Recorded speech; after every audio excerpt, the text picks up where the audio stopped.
One dose of truth. That's all we need, and that's what we're trying to get, my friends. My name's James Evan Pilato. Welcome to episode 170 of MediaMonarchy.com. Broadcasting live from the Portland Radio Authority, PRAradio.org. And of course, thanks to the fine list of affiliates that carry Media Monarchy all around the kingdom, ZeroPointRadio.com, worldwide, simulcast in Casper, Wyoming on 92.3 FM and 1670 AM, RevereRadio.net, and LaughlinRadio.com, all carrying MediaMonarchy.com live for you right now. Streaming live video on ustream.tv/MediaMonarchy. Spinning many plates for you, my friends, to bring you all the alternative news, politics, conspiracies, and cover-ups. Of course, thanks to Free Radio Olympia, Berkeley Liberation Radio, Phantom Radio, One Sky Radio, Cascadia Public Radio, and Radio 23. All those and so much more, helping to spread this information, open source intelligence. And of course, there's also Facebook.com/MediaMonarchy, and so on down the list. MySpace, Twitter, YouTube, Ustream, Yahoo, Gmail, Skype, Instant Messenger, iTunes, RadioForAll.net, and Archive.org. Welcome to wherever you are in the world, however you're getting this message. I appreciate all of you coming with open ears as things seemingly go insane. And I think only by knowing the information and being aware of what's really going on can we make better decisions. And what I try and do, and what I've been doing over the last nearly 5 years of the website, MediaMonarchy.com,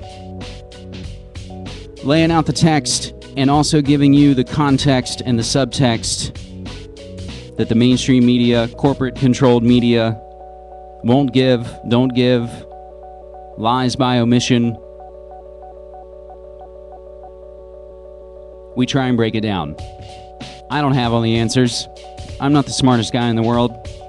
Post 9/11, I started paying attention, and I have been now for nearly 10 years.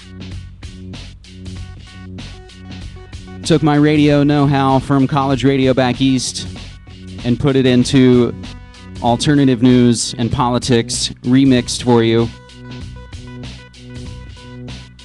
So again, we're broadcasting live May 14th, 2010, episode 170 of Media Monarchy, looking at the breaking news. Obama decries finger-pointing and cozy oil links. Haha.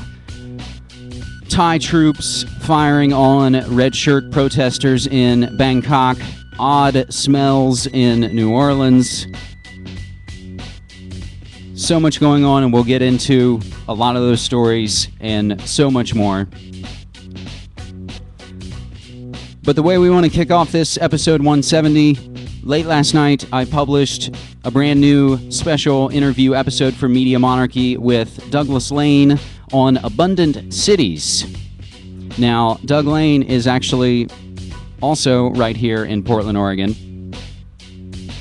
And that's what this is all about, starting to make the real life connections in the meat space, if you will. Doug Lane's an author of short stories, forthcoming books. He's also the host of the Diet Soap podcast. So taking a page from a surrealist self-help book, and while working on our organization, this special interview episode walks off the usual path and looks at what's right in our backyard, and that's the opportunity for real community. This is being put into action by Doug Lane's new Kickstarter project called Pick Your Battle, Foraging as Revolutionary Self-Help. This project aims to, quote, organize local foraging, community gardens, psychogeographic field trips, smashing the industrial food system with locally produced free food. Or as loveandtrash.com put it, the idea of abundant cities is almost embarrassingly easy. This project could help it become a household phrase. The interview in its entirety is up. It's a lot of fun, and I think you can get a lot out of it. So as a teaser, let's just listen to a brief snippet of my recent interview with Douglas Lane on abundant cities. And again, it's for me a constant battle. So on the one hand, I can say, well, I don't drive a car, so I don't pay for oil, and I don't use some of these other things, but I smoke cigarettes. Well, let's not. Yeah, we're all sinners, as Reverend Billy would say. So, we forgive each other for our sins. No, I try not to make. It's not for me. It's not about like some sort of moral code, or it's not rule based. It's not like no one should drive a car or no one should smoke a cigarette or anything like that. It's have I done what I feel is most empowering for me in my life, and am I conscious of this extractive economy and trying to disengage from it? No one's going to be perfect, and that's the whole thing about kind of this lifestyleism approach to it. Is like, oh well, if you just recycle enough and you just have a good enough garden and you just don't drive a hybrid car, don't drive a car, have the right kind of bicycle or the right kind of shoes or whatever, then you'll be free. And it's like, no, you can't. It's not just a matter of making those kinds of choices. It's a matter of saying, those kinds of choices, the kind of community I'm in, that should be central to our society. So, like, Reverend Billy is a good example of the kind of person that's really pushing this well. It's it's church of life after shopping. I want to be a part of that church. I want to have a life. I want to have a life after shopping. And actually, I would love to be as powerful a performer as Reverend Billy. I have this idea for how I want to, where I want to go with this project, and part of what I want to do is dress up like, because I'm a science fiction writer, so I want to dress up like a time traveler, take fruit that I've picked in our community into a big grocery store, supermarket, and go around to people and say, I have fruit that, this grows on trees. I'm a time traveler from the future, and I'm here to tell you two things. One, I know you don't believe I'm a time traveler because you don't believe that there is such a thing as the future. And two, we don't have a future, but I'm here. I'm here from the future. Yes, you do.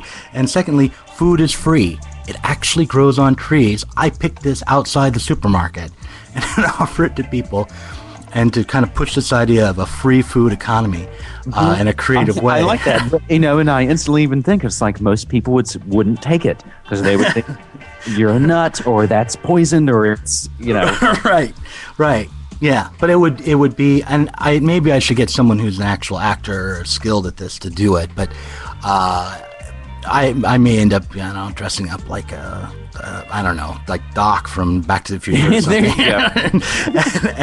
and doing this because I just think it would